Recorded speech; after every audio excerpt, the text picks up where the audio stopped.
Hello everybody, welcome back to another video. Today I want to talk about dynamics and compression and when to use compression. It's been a topic that has been requested a few times right now, and I wanted to kind of do an overview of how I think about compression and those kind of things. So without further ado, let's get right into that.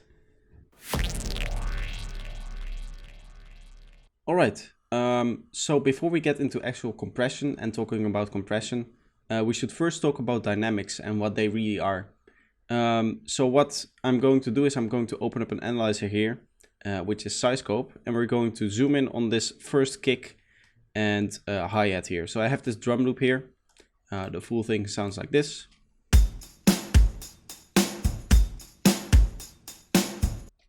And we're just going to look at the very first one here, the very first beat. So if we look at a representation of that here, we can determine something which is called dynamic range, and that's often shortened to dynamics. But the dynamic range is basically the difference between the loudest part of a sound, for example this kick drum, the loudest part of this kick drum, which is this peak here or this peak down here, or whichever peak it is, which is the loudest, and the quietest parts. So we have some quiet parts here towards the end, towards the beginning there's a few quieter parts, and if we actually look at the absolute values, which the exact numbers aren't really that important, but there is a difference between the loudest part and the quietest part of a sound in decibels, which we can express.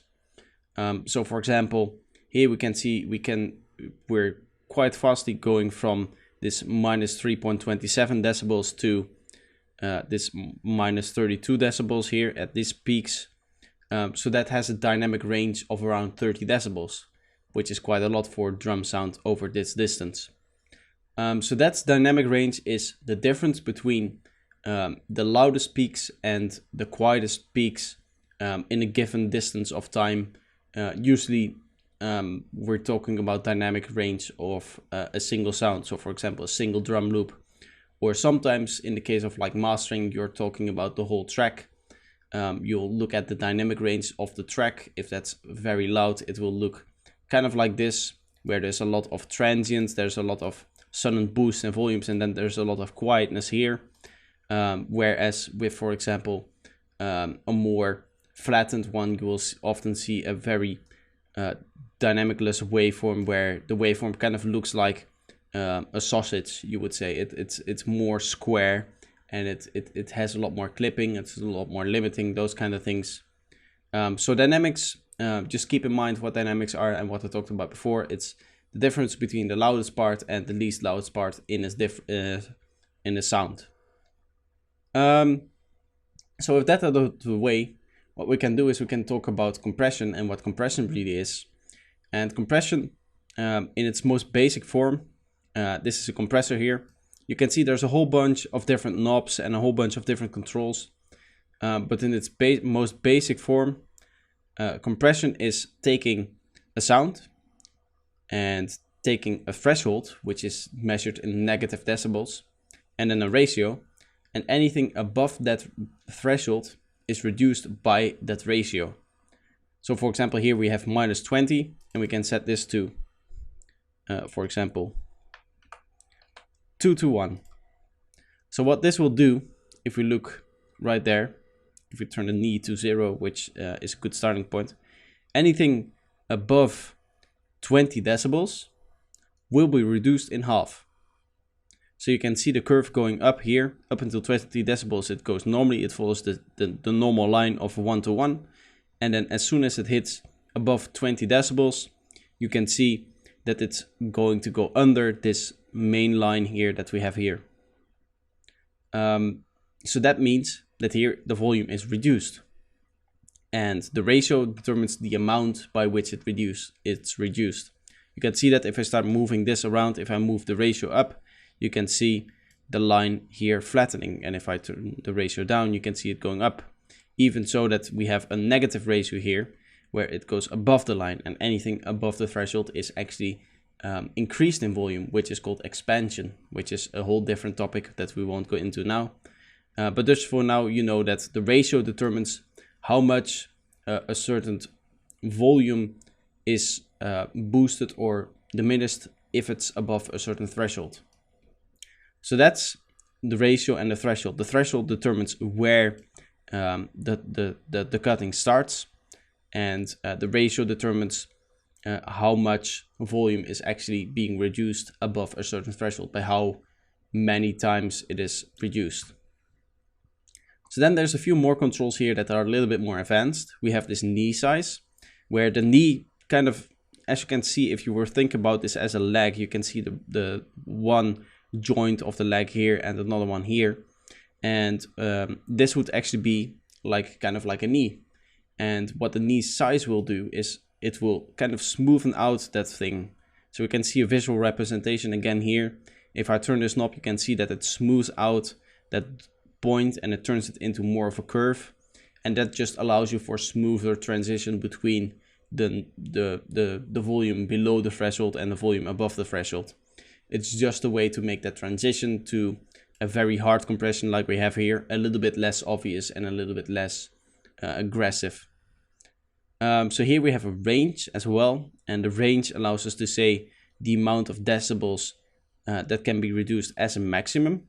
So here we can see, let's say we just want to reduce 10 decibels at maximum, and we don't want to reduce more than 10 decibels. We can set a range of around 10 decibels, and then you can see if we hit the 10 decibel range, we're actually going up by the normal 1-to-1 ratio again, because we're not going to exceed that range of compression. So you can set a minimum as well in terms of how much you compress with the range. That's what the range knob is for. So those are the basic controls of the actual compression processor. Now there are some timing controls as well. We have an attack and a release, which are the most common controls you're going to find. An attack determines how quickly the compressor is going to respond to an incoming signal.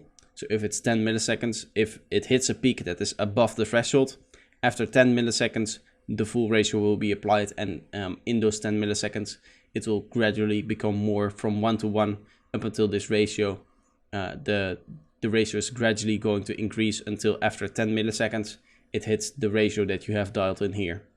So it's the amount of time it goes from 1-to-1 up until it hits the actual ratio that you have dialed in. So that's used to, for example, if you have a very transient heavy drum and you want to keep the transient, then you can set a very high attack, and then the transient will come through and it will not get compressed as much, and then you can compress the body of the sound, therefore actually adding to the transient and making the transient pop out a little bit more. The release is the opposite, how long it takes if a sound actually dips below the threshold, how long it takes for the ratio to go back down again. Again, this is used to kind of determine how the compression sounds. If you have, again, a very transient heavy drum sound, for example, we can see stuff like this snare is fairly transient heavy. If we zoom into it, you can see that we have our transient here, and then it pretty much fades out very quickly here. If you set a very long release time, what will happen is it will detect this transient or this part of the sound here, and it will start compressing, and it will also compress this part here. So that allows you to kind of bring a smoother compression overall, because with a longer release, the time it takes for that ratio to go back to 1/1, which is when it's below the threshold, is a little bit longer, and therefore it will sound a little bit smoother. If you take both of these down to 0 milliseconds, or the lowest value possible in any dynamics, what you essentially have is a distortion unit, because distortion is kind of compression without this timing, and it will always instantly react. So this is kind of taking that distortion and turning it into a much smoother movement and a longer, a longer timing. It takes a little bit longer for the compression to kick in, and it takes a little bit longer for the compression to fade out. So those are the basic ones. There are some more controls in this one, because this is a particularly complex way of compressing. But for now, I just want to show you some of the things that you can do with compression. And for that, we're going to use Signalizer here. And I'll put this up like this so we can see what's going on. And we can see the waveform. And then we'll open up Dynamics again and put this below here. And then we'll just play it here. So now we can, for example, set an attack and a very high threshold and a very low threshold, I'm sorry. And you can see we are left with just this spike, which is the transient. So for example, if we turn the attack down now, we can see that the transient disappears because our attack becomes shorter and the compression starts to react quicker. And with a longer attack, again, you can see the transient comes through more and more. So now let's take a little bit less of an extreme setting.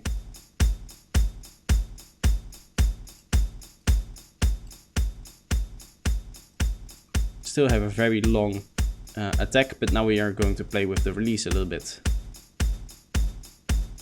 You can hear the difference here. With the very long release, you can see how the tail is kind of lowered as well, whereas with a very short release, you can see how the tail is not really compressed that much, and you can see this hi-hat coming through a lot more. Again, with the release, you can see with the release high, you can see that the hi-hat isn't coming through as much and the tail of that kick drum isn't coming through as much, whereas with the lower one, you can see it coming through a lot more. In fact, now with these settings, we're actually distorting the sound.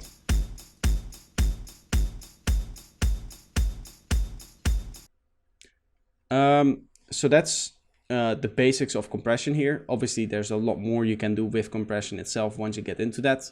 What I recommend you do if you want to really learn compression and how to use it well in your own productions is to take some of the sounds that you would normally not compress and try to apply a compressor in a way that makes the sound better regardless. Say, for example, you have some hi-hats. Normally you wouldn't want to compress your hi-hats because you're not used to that, or you haven't had a lot of experience with compressor and you don't really know how to go about it.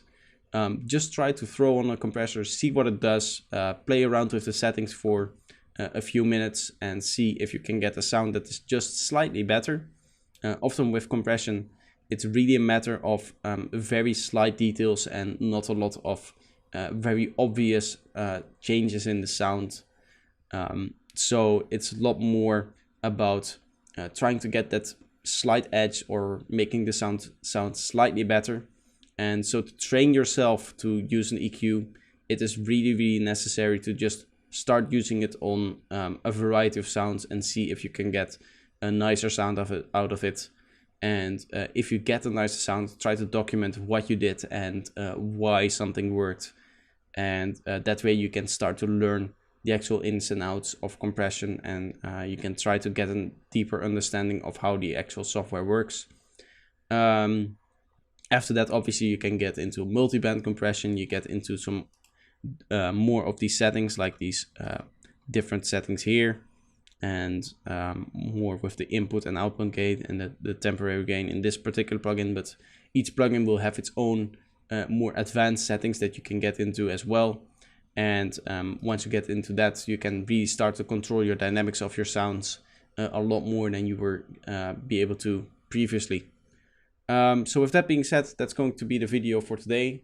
It was a little bit more of an improvised video. Normally I always tend to see a lot of requests that I get at the moment, but these were kind of requests that I got a few months ago, and I decided to tackle it now because I'm still looking for these kind of requests, and I think it's still important that you guys know about these basic mixing steps as well. And it's also a good way to refresh what's actually happening inside a compressor. A lot of people tend to just, you know, throw in an OTT or whatever kind of plugin they have that compresses the sound and not really care about how it's working and why it's doing what it's doing and why the sound is changing the way it does.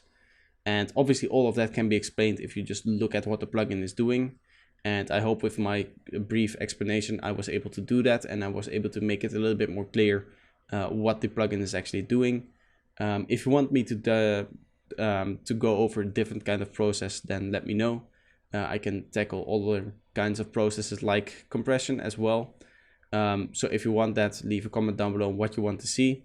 If you enjoyed this video, leave a like, and if you're new, subscribe. But that's going to be it for today, and bye bye.